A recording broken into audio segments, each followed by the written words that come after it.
I adjusted my radio as I started my evening patrol through Aroostook County, the familiar weight of the handset a comfort in my palm. 7:30 on a Tuesday night in October, and the temperature was already dropping fast. I could see my breath when I'd walked out to the cruiser. I reached down and checked my ankle holster, feeling the cold metal of the iron knife pressed against my boot through the leather. Most cops don't carry backup blades. Hell, most cops would laugh if they saw mine. But most cops haven't worked this county for 15 years. The radio crackled to life. Unit 7, this is dispatch. We've got a routine traffic stop on Route 9, mile marker 42. Janet Morrison's voice, steady as always. Professional. Copy that, dispatch. Unit 7 responding. I wasn't responding, though. I had other routes to check tonight, and Janet knew it.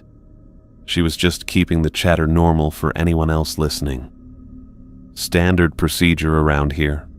I came up on the turnoff to Route 11 and kept driving straight. Didn't even slow down. 3 years ago, I'd made the mistake of stopping for what looked like a stranded motorist on that stretch. Woman in a white dress, waving her arms by a broken-down sedan. Except, when I got out of the cruiser, there was no sedan. No woman. Just tire tracks that led straight into the Penobscot River. I learned that night that some calls you don't answer. The old Miller farm came up on my right. Nothing but overgrown fields and a collapsed barn that had been falling down since I was a kid. I was doing maybe 45 when I spotted movement at the tree line. Deer. Big buck. Probably 8 points, standing perfectly still about 30 yards off the road. Nothing unusual about that.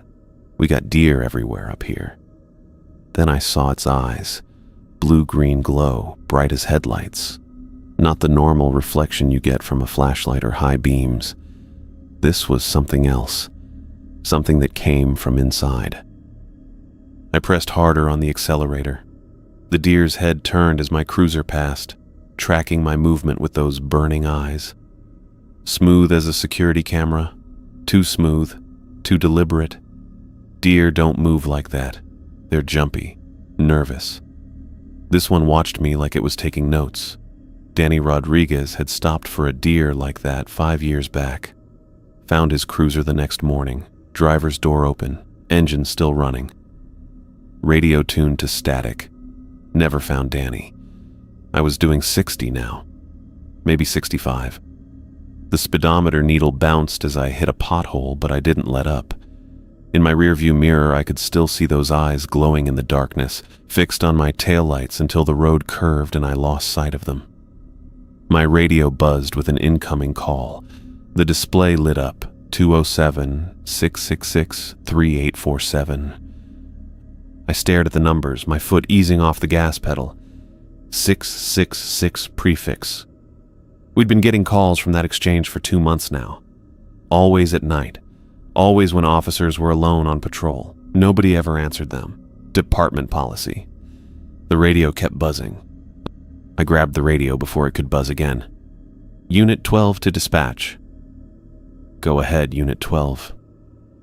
Janet's voice had that tight edge it got when things weren't sitting right. What's the nature of that incoming call? Static crackled for a few seconds. We've got a frantic woman reporting her missing daughter near the old quarry. Says the girl's been gone since this afternoon. The old quarry. I knew that spot. Deep water, steep sides, no guardrails, the kind of place that claimed a kid every few years. Janet, what number is that call coming from? Another pause. 207-666-3847. There it was. Same prefix, same pattern. Janet, listen to me. Do not answer any calls from that number range. You copy? Mark, there's a missing child. I don't care what they're saying. Do not answer it. I could hear her breathing over the radio. Probably thought I'd lost my mind. Mark, I can't just ignore a missing person call. Yes, you can. And you will. I'd answered one of those calls during my 2nd year. Woman crying about her son trapped in a well behind the Morrison place. Spent 3 hours out there in the dark, digging through brambles and calling his name. Found the old well all right, bone dry for decades, covered with a steel grate that hadn't been moved in years. But I kept hearing him. Kept hearing that kid screaming for help from somewhere I couldn't reach. Followed those screams through half the county before dawn broke and the voices stopped. Never did find any missing child.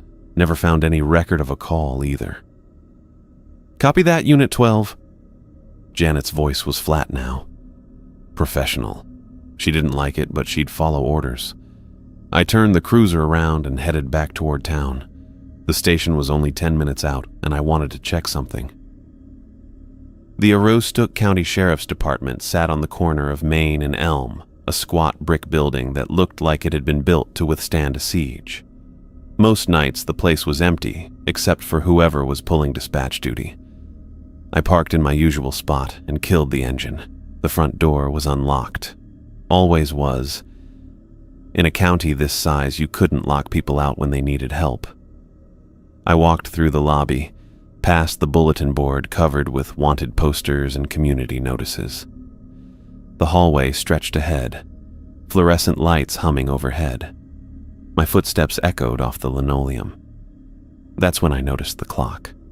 The big round clock on the wall above the dispatcher's desk read 8:15. I checked my watch. 9:15. I stopped walking. The station clock was always right. Janet checked it every shift. Synchronized it with the radio system. Had to, for the logs. I walked over to the clock and reached up, turning the minute hand forward. The hour hand followed, clicking into place. 9:15.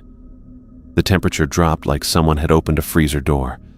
My breath came out in a small puff of vapor. And then I heard them. Whispers, coming from somewhere down the hall. Too faint to make out words, but definitely voices. Multiple voices, all talking at once. "Tom?"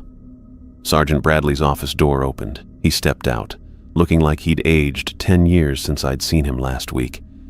His uniform was wrinkled, his face gray with exhaustion. "Mark, didn't expect to see you tonight. Had some questions about those calls, the 666 numbers." Tom nodded slowly. "Yeah, those calls." He rubbed his eyes with the back of his hand. "Come on into my office. We need to talk." I followed him inside. He closed the door behind us and gestured to the chair across from his desk. The whispers had stopped, but the air still felt cold. "Tom, what's going on? Janet's getting missing person calls from numbers that don't exist." "They exist." Tom sat down heavily in his chair. "Question is whether the people calling from them do." He opened his desk drawer and pulled out a file folder, thin, maybe a dozen pages inside. "Lisa Chen disappeared 2 nights ago." I felt something cold settle in my stomach. Lisa was our newest officer, just 6 months out of the academy. Eager, smart, followed protocol to the letter. Disappeared how? Same way they all do. Tom opened the file. She was working the night shift. Dispatch logged her last radio check at 10:45 p.m. Security cameras show her walking into the evidence room at 11 p.m. He slid a photograph across the desk. Black and white security footage, timestamp in the corner. Lisa in her uniform, pushing open the evidence room door. She never came out. "What do you mean, never came out? There's only one door." "I mean, we found her badge and service weapon on the evidence room floor the next morning. Door was still locked from the inside. No other way out." I stared at the photograph. Lisa looked normal, alert. Nothing in her posture suggested anything was wrong. "Tom, that's impossible." "Is it?" He leaned back in his chair. "Same thing happened to Kevin Walsh 3 years ago. Danny Rodriguez before that. Always the night shift, always after the clock gets reset." "Reset?" "Time distortion. Happens maybe once a month. Clocks in the building fall behind by exactly 1 hour. When someone fixes them," he gestured at the file, "that's when we lose people." The whispers started again, faint but persistent, coming from the direction of the evidence room. Lisa reset the clock that night, Tom said quietly. Just like you did 5 minutes ago. My radio crackled to life before Tom could say another word. Unit 1, this is dispatch. Janet's voice came through tight and high. We've got multiple calls coming in. I grabbed the handset. Go ahead, Janet. Mark, they're all from that number range. 207-666. I've got 5 calls in the last 2 minutes. Missing persons, accidents, fires all over the county. The whispers down the hall got louder. Not much, but enough that Tom glanced toward his office door. What kind of calls? I asked. Woman says her husband fell down a mine shaft on Copper Ridge Road. Man reporting his daughter's car went off the bridge on Route 1. House fire on Maple Street with people trapped inside. I looked at Tom. His face had gone pale. Janet, you're not dispatching units to any of those, right? No, but Mark, what if they're real? What if people actually need help? The temperature in Tom's office dropped another 10 degrees. I could see my breath when I spoke into the radio. They're not real. Follow protocol. Do not answer any more calls from that prefix. Copy that. Her voice shook. But Mark, there's something else. Sarah and James are both calling in. I switched to the main channel. Unit 3, Unit 5, this is Unit 1. Report. Sarah's voice came through first, pitched higher than usual. Mark, I'm at the north end near Route 11. There's lights moving through the trees, not flashlights. Something else. They're blue-green and they're moving in patterns. How many lights? At least a dozen, maybe more. They keep disappearing and reappearing deeper in the forest. James cut in before I could respond. Unit 1.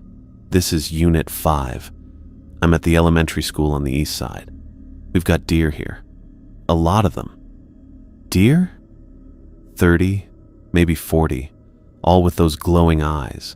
They're just standing in the parking lot, not moving, not eating, just watching the building. Tom reached across his desk and turned up the volume on his own radio. The whispers in the hallway were getting loud enough that we could almost make out words.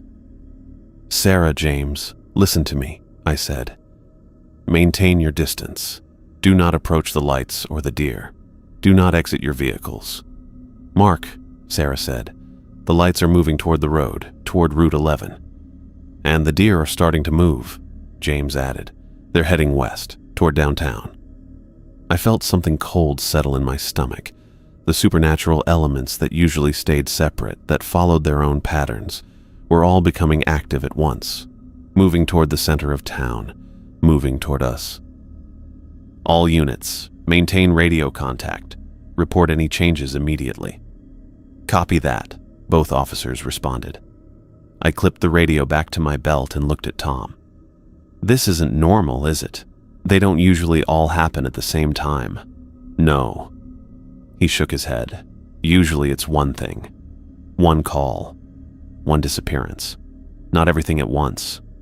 The wall clock above Tom's desk caught my eye. The hands were moving backward, slowly, but definitely backward. It read 9:05 now, instead of 9:15. I stood up and reached for the clock. The time's wrong again.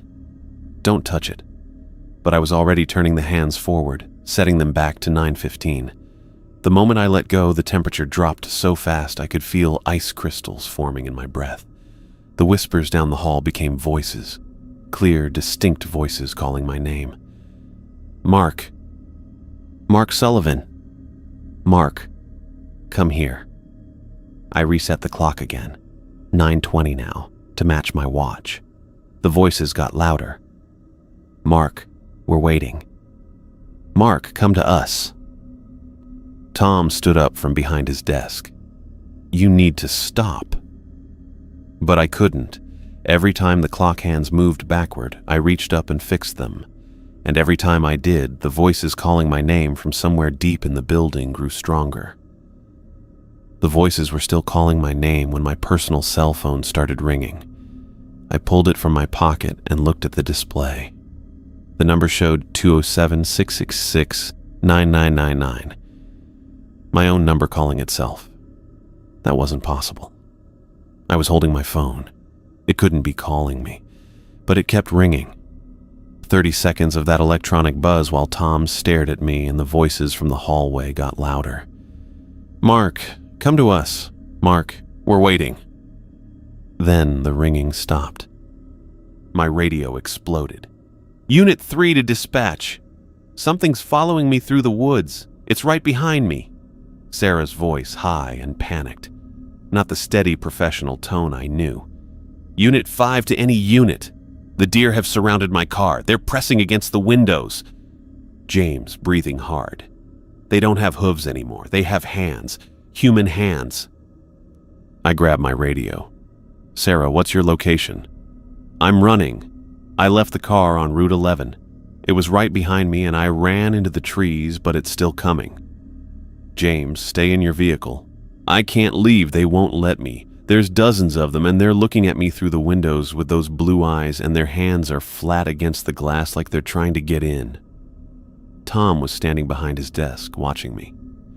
The voices in the hallway had stopped calling my name. Everything was quiet except for the radio chatter. "Mark." Tom's voice was steady. "Don't go out there."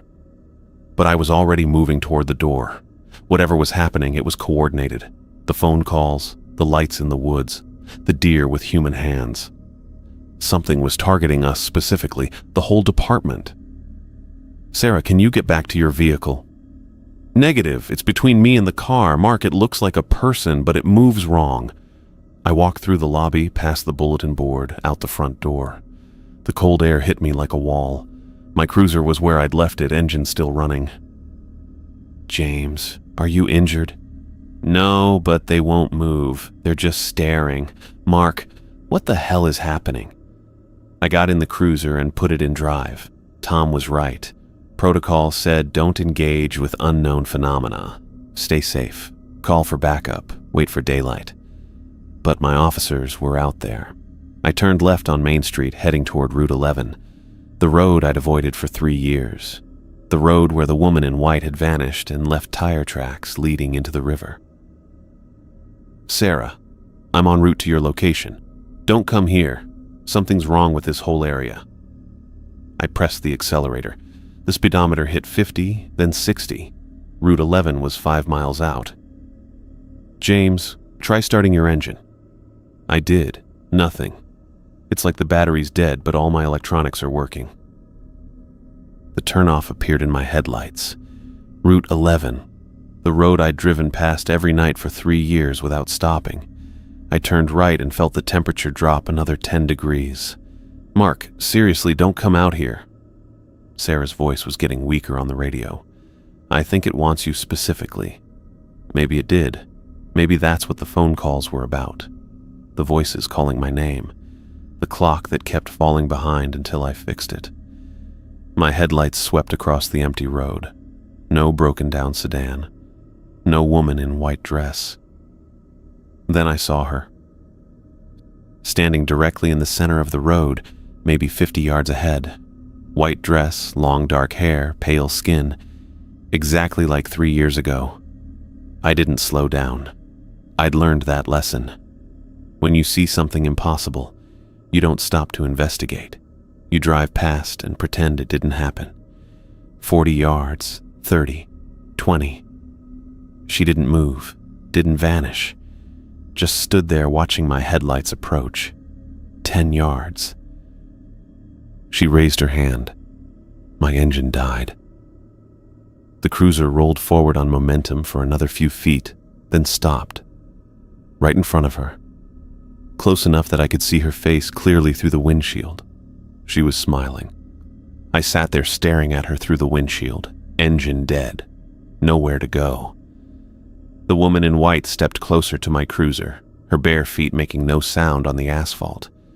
That's when I saw her face clearly for the first time. My breath caught. Not from fear, from recognition. "Jesus Christ," I whispered. It was Rebecca Hayes. I'd seen her picture in the old case files, heard Tom and the older guys talk about her in hushed voices.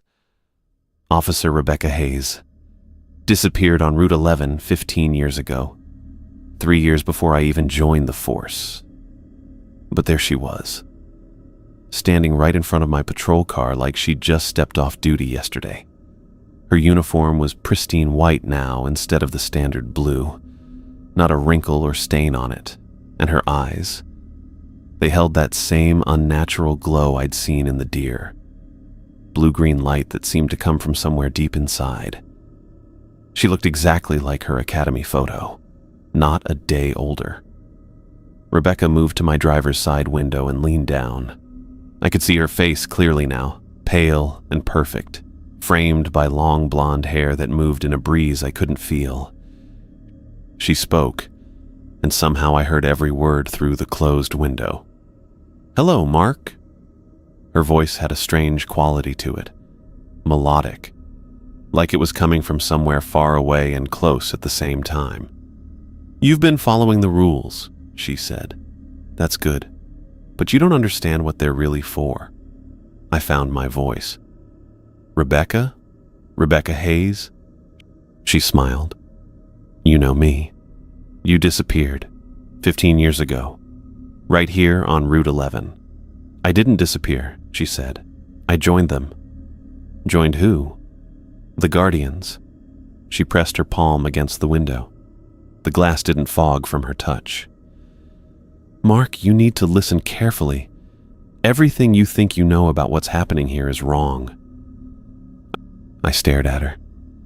"Wrong how?" "The entities you've been avoiding, the calls you won't answer, the rules you follow so carefully." Her eyes met mine through the glass. "They're not malevolent. They're protective." "Protective?" "Guardians of this county, of the people who live here." Rebecca's voice carried that haunting quality, like she was speaking from the bottom of a well. "The rules don't exist to protect you from evil forces, Mark. They exist to maintain balance." "Balance between what?" "The human world and ours." I shook my head. "That doesn't make sense. Danny disappeared. Lisa, Kevin, they're gone." "They're not gone." Rebecca's smile was sad now. "They're here, with me, with us." "Where?" "Between, watching, protecting." She moved her hand along the window. "The phone calls you won't answer. They warn of real dangers, threats that require intervention beyond human capability." I thought about the calls Janet had described. Missing persons, accidents, fires. "The woman who called about her daughter," I said, "near the quarry.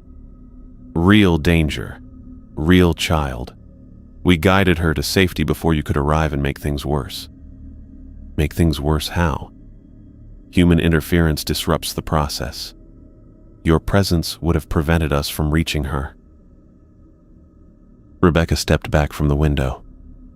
"The time distortions allow us to move freely, to address threats while your world sleeps. When someone resets the clocks, they're opening doorways for us to work. And the deer, sentries, they guide lost souls safely through the forests. Mark, how many missing person cases have you had in this county since you started working here?" I thought about it. Not many. Maybe 3 or 4 in 12 years.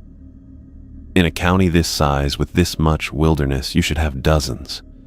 Hunters who get turned around, hikers who lose the trail, children who wander off. Rebecca's eyes glowed brighter. "We guide them home." "The iron knife," I said, "in my ankle holster, marks you as an ally. The iron doesn't ward off enemies, Mark.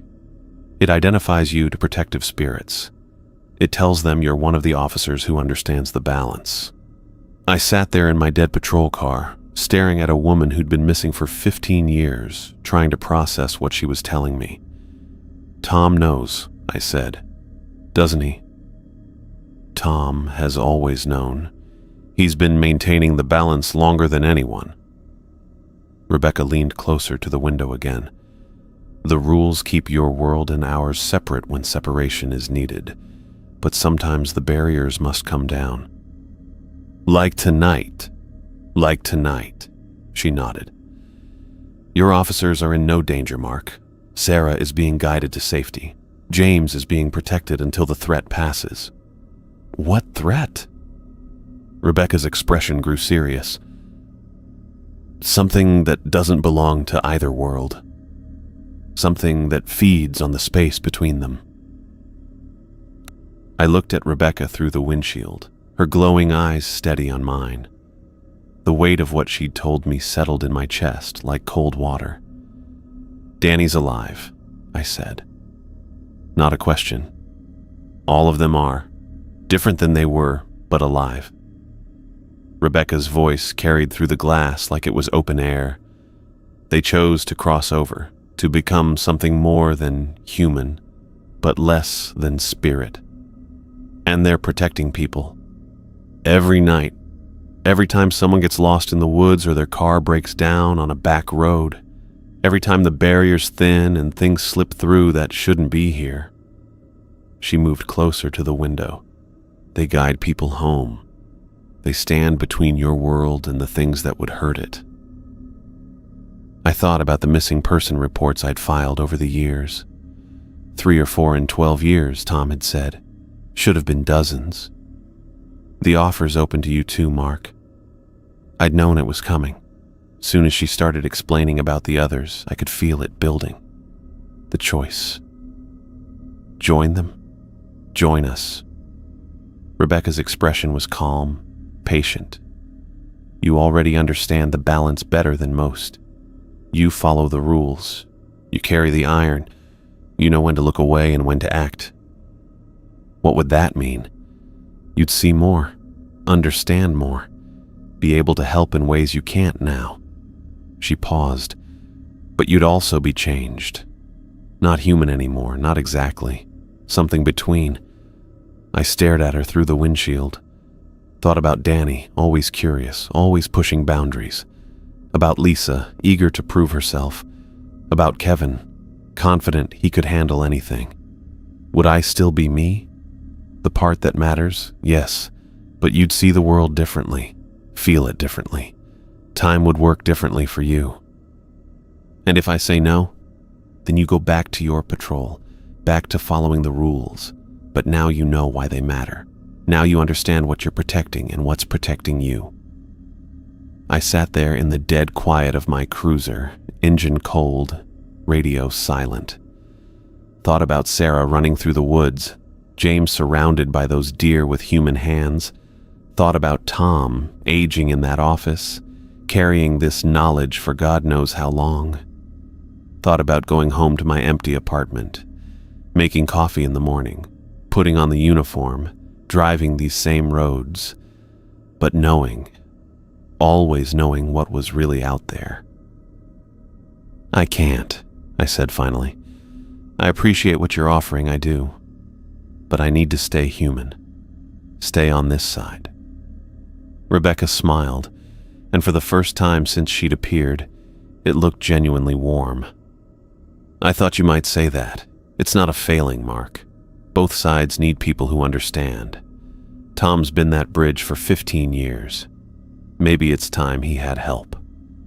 She stepped back from the window and moved around to the front of the cruiser, placed both hands flat on the hood. You'll remember all of this, and when the time comes, when someone new joins the force, or when the rules need explaining, you'll know what to say. The engine roared to life under her touch. Headlights blazed on, cutting through the darkness. Radio crackled back to static, then cleared. Rebecca Hayes smiled once more and stepped backward into the night. Her white uniform caught the headlight beams for a moment. Then she was gone. Just darkness and the empty road ahead. I pulled into the station parking lot and saw both Sarah's and James's cruisers already there, engines running, headlights cutting through the darkness. Relief hit me harder than I expected. Sarah was leaning against her car, arms crossed, talking to James, who stood next to his open driver's door. Both of them looked up when my headlights swept across the lot. "You two all right?" I called out as I got out of my cruiser.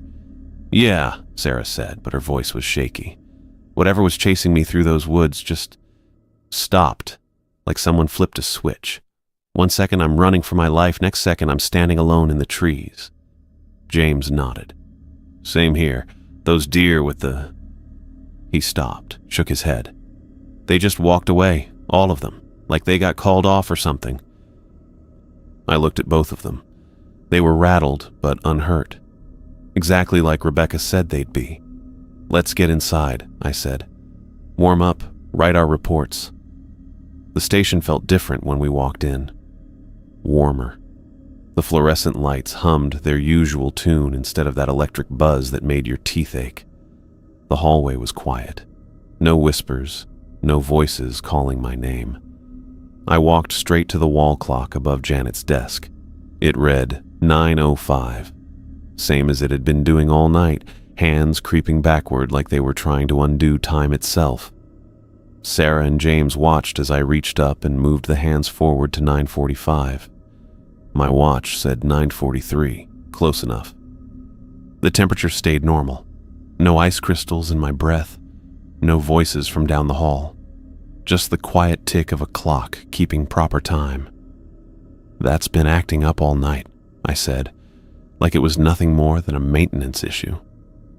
Tom's office door opened and he stepped out, looking less gray than he had an hour ago. Still tired, but not like he was carrying the weight of the world anymore. Everyone accounted for? He asked. Yes, sir, I said. Crisis is over. He nodded like he'd expected that answer. I picked up my radio and switched to the main channel. All units, this is Unit 2. Resume normal patrol patterns. Continue following established protocols for unusual calls and sightings. Remember, we're maintaining balance, not fighting a war. Sarah looked at me funny. Maintaining balance. Just means we work with what we've got, I said. Follow the rules, trust the system. It's been working for 15 years. James was already heading for the coffee pot. Long as those deer stay in the woods where they belong. They will, I said, and I meant it. I finished my shift, driving the back roads, checking the usual spots. The glowing eyes were still out there. I caught sight of them twice, standing at the tree line, watching the road. But now I understood what I was seeing. Sentries, guardians. The 8-point buck from earlier stood near the old Miller farm, same spot as always. When I slowed down, he lifted his head and looked right at me. Those blue-green eyes weren't threatening anymore. They were acknowledging, like a nod between co-workers. I drove on. My radio stayed quiet the rest of the night. No calls from the 666 prefix. No desperate voices reporting impossible emergencies. Whatever had been testing us, whatever had been pushing at the boundaries, had settled back into place. At 6 in the morning, I pulled into the station lot as Tom was heading out to his truck. Good work tonight, Sullivan, he said. Don't know what you did out there, but whatever it was, it worked. I nodded. Tom didn't need to know about Rebecca, about the choice I'd made, about what I'd learned standing on that empty road. He'd carried this knowledge alone for 15 years. Now he had help, even if he didn't know it yet. Just doing my job, Sergeant. He smiled. First real smile I'd seen from him in months. See you tonight. The sun came up slow over the tree line, painting the frost orange on my windshield. I'd been driving the back roads for the last hour, making my final rounds before shift change. Everything looked different now. Same roads, same trees, same fields. But I knew what was watching from the shadows. I pulled over at the old Miller place one more time. The 8-point buck was gone, but I could feel eyes on me from deeper in the woods. Not threatening, just aware. Like they knew, I knew. 12 years I'd been following the rules without understanding them. 12 years of avoiding certain calls, staying away from Route 11, carrying that iron knife in my ankle holster. I'd thought I was protecting myself from something dangerous. Turns out I was protecting something dangerous from me. The radio crackled, Janet's voice, clear and steady. "All units, this is dispatch. Day shift is coming on duty. Night patrol. Return to station for end of watch." "Copy that," I said into the handset. "Unit 2 heading in." I turned the cruiser around and started back toward town. The morning air was crisp, clean, normal, but I knew what moved beneath the surface now. Rebecca had shown me the truth about Danny and Lisa and Kevin, about the guardians who kept our county safe, about the balance that needed maintaining. Tom would be waiting at the station. 15 years he'd carried this knowledge alone. Now he had help, even if he didn't know it yet. I'd figure out how to tell him, how to let him know he wasn't the only one anymore. The radio stayed quiet as I drove through downtown. No emergency calls from impossible numbers. No desperate voices reporting things that couldn't be real. Whatever had been testing the boundaries last night had settled back into place. I thought about the choice Rebecca had offered, to cross over, to become something between human and spirit. Part of me wondered what that would have been like, to see the world the way Danny saw it now, to understand everything instead of just enough. But someone had to stay on this side. Someone had to be the bridge. I reached down and touched the iron knife through my pants leg. Still there, still solid. But it meant something different now. Not protection from enemies, alliance with friends. The station came into view, a few cars in the lot already. Day shift getting ready to take over. I pulled into my usual spot and turned off the engine. My watch read 6:37. Normal time, normal morning. Normal end to what should have been a normal patrol. Except nothing would be normal again. I knew too much now, saw too much, understood what the rules were really for. I got out of the cruiser and locked it, walked toward the station door. Inside, I could hear voices. Day shift officers getting briefed, coffee brewing, radio chatter, all of it real, all of it human. But I knew what else was out there. What watched from the tree line, what moved in the spaces between worlds, what kept us safe from things that didn't belong to either side. I adjusted my radio one last time and headed for the door. Time to go home. Time to get some sleep. Time to prepare for tonight, when I'd come back and do it all again. Different now, forever changed. But still here, still human. Still part of the balance that kept Aroostook County safe from whatever waited beyond our borders.